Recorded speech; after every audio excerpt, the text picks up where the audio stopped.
Past mistakes in the Middle East should have taught this House that military intervention starting out as limited can quickly escalate. Here we see the shutting down of any acknowledgement of the continued assaults by Israel on Gaza when Labour MP Zarah Sultana explained about the growing unrest in the Red Sea from the pro-Palestinian Yemen-based group Houthis and how it could lead to war. Risking a sequence of events far larger and more terrible and risk even dragging us into war. It is for this reason, according to reports in the Times, that Foreign Office officials were, and I quote, incredibly nervous about last week's military assault in Yemen. Driving the region's instability is Israel's horrifying assault on Gaza, which has now lasted more than 100 days. So rather than giving Israel the green light to continue its brutal bombardment of Gaza and risking a wider conflict, will the Prime Minister seek to de-escalate the situation and call for an immediate ceasefire? Prime Minister.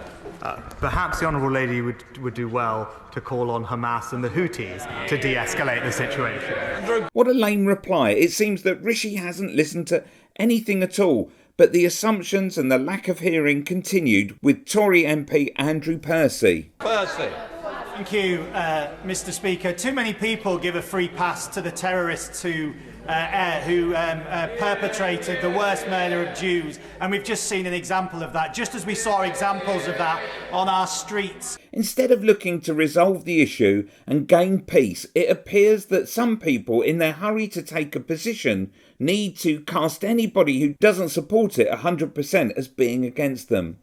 Later, Zarah Sultana called into question Andrew Percy's claim of her giving free pass to the terrorists.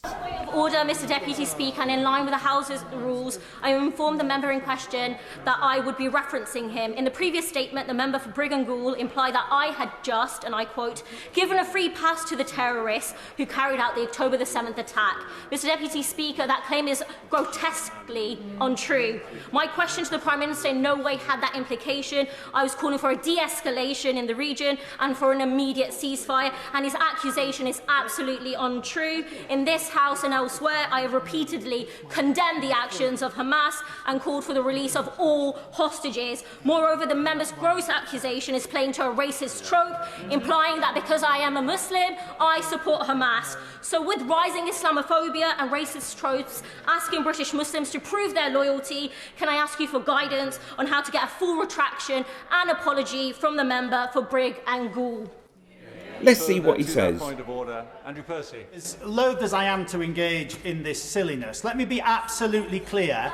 Let me be absolutely clear to the Honourable Lady. Not only did I not reference her, too many people give a free pass to the terrorists who perpetrated the worst murder of Jews, and we've just seen an example of that, just as we saw examples of that on our streets. There you go. And then Percy just waffled on. I have on numerous, if she'd listened to the response, on numerous occasions I have said too many people have failed to... Click here for Glenda Jackson's scathing speech on Thatcher's legacy.